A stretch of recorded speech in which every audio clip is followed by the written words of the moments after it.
दुनिया भर में चल रही जियोपॉलिटिकल उथल पुथल के बीच ही अब भारत में फंसे F-35B को लेकर एक ऐसी खबर आई है जिसने पूरी दुनिया के होश उड़ा के रख दिए हैं। क्योंकि जब से इस फाइटर जेट ने केरला के इंटरनेशनल एयरपोर्ट पर इमरजेंसी लैंडिंग की है तभी से ये फाइटर जेट एयरपोर्ट पर एक इंच भी नहीं हटा है। लेकिन अब मीडिया रिपोर्टों में ये खबरें निकल गई हैं कि आखिरकार यूके का भारत में फंसा हुआ F-35B फाइटर जेट चलने लगा है, जिसकी सोशल मीडिया पर वीडियोज भी वायरल हो रही है। पूरे भारत में F-35 को लेकर नई नई कहानियां बन रही हैं। यूके का एक और मिलिट्री ट्रांसपोर्ट एयरक्राफ्ट भारत में लैंड हुआ है, जिसमें लगभग 24 लोगों की टीम भारत आई है। लेकिन यूके के इन इंजीनियर्स के भारत में आने के बावजूद जिस तरीके से अमेरिका और यूके ने भारत को थैंक यू बोला है, उसने हर किसी को हैरान करके रख दिया है। अब आपको इसी वीडियो में बता दें कि आखिर अचानक से यूके के इस F-35 को लेकर ये क्या हुआ है। क्या यूके के इस फाइटर जेट को भारत ने उड़ने लायक बनाया है? आखिर ब्रिटेन भारत को थैंक यू क्यों बोल रहा है? सब कुछ इसी वीडियो में आप लोगों को डिटेल में बताते हैं। अब वीडियो शुरू करने से पहले आप लोगों से दिल से एक हम्बल रिक्वेस्ट है कि अगर आप लोग हमारे चैनल पे पहली बार आए हो या फिर अभी तक आप लोगों ने चैनल को सब्सक्राइब नहीं किया है तो एक देशभक्त होने के नाते सबसे पहले तो चैनल को सब्सक्राइब कर लो, बेल आइकन को प्रेस कर लो और वीडियो पर भी लाइक एंड कमेंट करना मत भूलिएगा। आपको बता दें कि अब से कुछ घंटे पहले ही यूके का एक मिलिट्री ट्रांसपोर्ट एयरक्राफ्ट जिसका नाम है A400M एटलस, अब यूके का ये ट्रांसपोर्ट एयरक्राफ्ट भी केरला के तिरुवनंतपुरम इंटरनेशनल एयरपोर्ट पर लैंड हुआ है। और इस ट्रांसपोर्ट एयरक्राफ्ट को लेकर खबरें निकल के आ रही है कि इस ट्रांसपोर्ट एयरक्राफ्ट में मिलिट्री इक्विपमेंट भरा हुआ है और 24 इंजीनियर्स की यूके की एक टीम भी शामिल है। हालांकि इसमें लगभग 10 क्रू मेंबर्स भी हैं जो अमेरिका के F-35 को एक बार फिर से रिपेयर करने के लिए भारत आए हैं, ताकि यूके का F-35B फाइटर जेट उड़ने लायक हो सके और उड़ के ही वापस यूके तक जाए। इसलिए यूके की ये टीम भारत आई है। लेकिन अब जैसे ये खबरें निकल गई कि ब्रिटिश रॉयल नेवी का जो F-35B फाइटर जेट भारत में खड़ा है वो चलने लगा है, जिसके वीडियोज भी सोशल मीडिया पर वायरल हो रहे हैं। और जहाँ ये खड़ा था वहाँ से ये फाइटर जेट हट भी गया है। अब आप लोगों को एयरपोर्ट पर कोई भी F-35B फाइटर जेट नहीं देखेगा। देखो अब सबसे पहले आप लोग ये आर्टिकल देखो, उसके बाद आपको बताते हैं अमेरिका का जो F-35B फाइटर जेट है वो गया कहाँ है। दरअसल आर्टिकल में साफ है कि British A400M Atlas lands with engineers to repair British fighter F-35B। आपको बता दें कि एयरबस का जो A400M Atlas military transport aircraft है, वैसे तो ये एक बेहद ही ताकतवर फाइटर जेट है जिसे अक्सर मिलिट्री के सीक्रेट मिशंस के लिए इस्तेमाल किया जाता है। साथ ही साथ इसे पैराट्रूपर्स को भी एक जगह से दूसरी जगह ले जाने के लिए और मिलिट्री इक्विपमेंट के लिए भी इस्तेमाल किया जाता है। लेकिन जब ब्रिटेन के ये A400M एटलस ट्रांसपोर्ट एयरक्राफ्ट जब भारत में लैंड हुआ था तो ये लग रहा था कि अमेरिका इसी ट्रांसपोर्टर विमान से अपने F-35B फाइटर जेट को डिसमेंटल करके ले जाएगा। और पूरे भारत में ये अफवाहें फैल गई थी कि अब इस फाइटर जेट को ठीक करना नामुमकिन है। लेकिन हैरानी तो उस समय हुई जब लैंड होने के कुछ समय बाद ही ब्रिटेन का ये मिलिट्री ट्रांसपोर्ट एयरक्राफ्ट वापस चला गया, वो भी सभी इंजीनियर्स को भारत में छोड़कर। और ये खबरें भी बिल्कुल साफ हो गई कि अब अगर यूके का ये F-35B फाइटर जेट ठीक नहीं होता है, यूके के जो इंजीनियर्स की टीम है वो इसे रिपेयर करने में फेल हो जाती है, तो इसे C-17 ग्लोमास्टर थर्ड विमान के जरिए ही वापस ले जाया जाएगा। क्योंकि ब्रिटेन की तरफ से ये आखिरी कोशिश है जब ब्रिटेन ने अपने इंजीनियर्स की एक बड़ी टीम को भारत भेजा है ताकि F-35B फाइटर जेट को एक बार फिर से रिपेयर किया जा सके। इसलिए ही यूके ने अपने A400M एटलस विमान को वापस बुला लिया। क्योंकि वैसे तो ये काफी बड़ा ट्रांसपोर्टर विमान है जो C-130 हरक्यूलिस जैसे ट्रांसपोर्टर विमान से भी बड़ा है, उसके बावजूद यूके अपने F-35B फाइटर जेट को इस A400M एटलस के जरिए नहीं लेकर जाएगा। ब्रिटेन F-35B को ले जाने के लिए C-17 ग्लोमास्टर विमान का ही इस्तेमाल करेगा, क्योंकि C-17 ग्लोमास्टर दुनिया का सबसे ताकतवर विमान है और इस ट्रांसपोर्टर विमान को भारतीय वायुसेना भी बड़े पैमाने पर इस्तेमाल करती है। इसलिए यूके ने अपने A400M एटलस एयरक्राफ्ट को वापस बुला लिया और जो इंजीनियर्स की टीम थी वो भारत में ही रह गई। क्योंकि तिरुवनंतपुरम इंटरनेशनल एयरपोर्ट पर यह पहली बार देखा गया है जब ब्रिटेन के F-35B फाइटर जेट को रनवे से हटा दिया गया है और यूके से परमिशन मिलने के बाद इस फाइटर जेट को चलाकर हैंगर की तरफ ले जाया गया। क्योंकि अब तक आप लोगों ने देखा था कि F-35 का जो पायलट था उसने इस फाइटर जेट को भारत को छूने से भी मना कर दिया था, जिसके बाद यूके की इंजीनियर्स की टीम भारत आई थी जिसने भारत को पूरी तरीके से इस फाइटर जेट से दूर कर दिया। और भारत से साफ कहा था कि F-35B की स्टील की कोटिंग के साथ साथ इसके सेंसर्स की सिक्योरिटी को लेकर हम भारत के साथ कोई भी समझौता नहीं करेंगे। यहाँ तक कि ब्रिटेन ने इस फाइटर जेट को हैंगर तक में ले जाने से मना कर दिया था और ये फाइटर जेट तेज बारिश आंधी तूफान में रनवे पर ही खड़ा हुआ सड़ रहा था। लेकिन यूके ने इसे हैंगर में ले जाने से बिल्कुल मना कर दिया। अब जैसे ही यूके की ये हाई लेवल की इंजीनियर्स की टीम जब भारत आई है तब जाके यूके इस फाइटर जेट को हैंगर में ले जाने के लिए तैयार हुआ है। और अब F-35 को एयर इंडिया के हैंगर में ले जाया गया है, जहां पर यूके से आए जो इंजीनियर्स हैं वो इसे रिपेयरिंग करने की कोशिश करेंगे ताकि ये फाइटर जेट एक बार फिर से ठीक होकर उड़ान भर सके और यूके की इज्जत बचा ले। क्योंकि F-35B को लेकर अमेरिका और यूके जिस तरीके से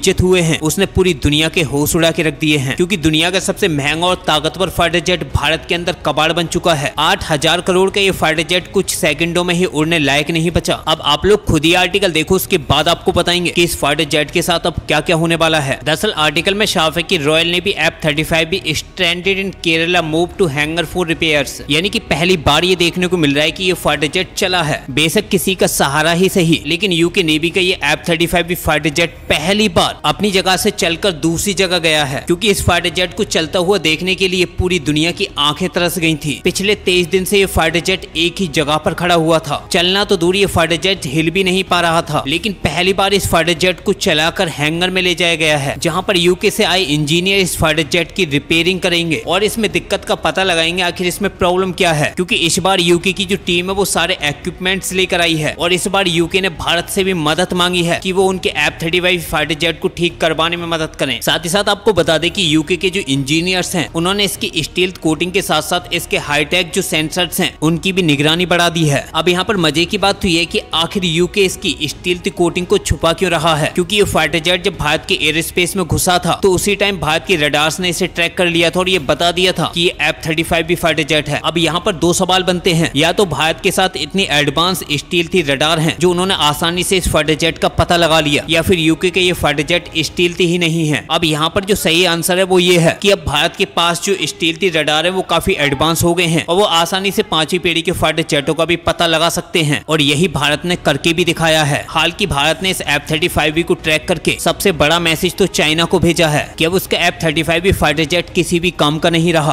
अब साथ ही साथ आप लोगों को यहाँ पर सबसे बड़ी जानकारी देते हैं, क्योंकि पिछले 23 दिन में पहली बार यूके ने भारत को थैंक यू बोला है, और यूके ने ये थैंक यू क्यों बोला है उसके पीछे की वजह बताते हैं। आपको बता दें कि ब्रिटेन भी इस फाइटर जेट को लेकर काफी परेशान हो चुका है। इस फाइटर जेट को लेकर ही यूके पर करोड़ों का कर्जा हो चुका है, क्योंकि एयरपोर्ट अथॉरिटी की तरफ से यूके के इस फाइटर जेट पर जो चार्जेज लग रहे हैं वो भी काफी हाई हैं, और अब हैंगर में पहुंचकर इस पर ये चार्जेज और भी बढ़ जाएंगे। लेकिन इसके बावजूद भारत सरकार लगातार यूके की मदद कर रही है। भारत यूके के इस फाइटर जेट को हर वो संभव मदद प्रोवाइड कर पा रहा है जो भारत कर सकता है। भारत ने तो यहाँ तक कह दिया कि अगर ये फाइटर जेट ठीक नहीं हो रहा तो आप लोग हमारे C-17 ग्लोमास्टर विमान का इस्तेमाल करके इसे यूके तक ले जा सकते हो। लेकिन यूके ने हमेशा भारत के साथ यही किया जो उसे नहीं करना चाहिए था, क्योंकि यूके की नेवी लगातार इस फाइटर जेट को भारत से दूर रख रही थी। बार बार F-35 के सिक्योरिटी कंसर्न्स को लेकर भारत को आंखें दिखा रहा था, लेकिन अब जाकर यूके ने भारत के एहसान माने हैं कि भारत उसके लिए कुछ कर रहा है, क्योंकि यूके वो गद्दार देश है जो लगातार भारत के खिलाफ ही बोलता है। यूके की मीडिया लगातार भारत की आलोचनाएं करती रहती है, उसके बावजूद एक दोस्त के नाते भारत ने यूके के इस फाइटर जेट की हर संभव मदद की है। भारत के द्वारा जो भी मदद की जा सकती है वो भारत ने की है, इसलिए अब यूके भारत को थैंक यू बोल रहा है कि भारत सरकार के साथ साथ जो एयरपोर्ट अथॉरिटी है उसने भी F-35B फाइटर जेट को लेकर भारत की मदद की है। हालांकि इस बार यूके की ये आखिरी कोशिश है, अगर इस बार F-35B ठीक नहीं होता है तो इसे डिसमेंटल करके C-17 ग्लोमास्टर विमान के जरिए यूके ले जाया जाएगा। और अब देखते हैं आगे इस खबर को लेकर और क्या क्या अपडेट निकल के आती है। फिलहाल इस वीडियो में इतना ही, मिलते हैं एक नई वीडियो के साथ, तब तक के लिए जय हिंद जय भारत।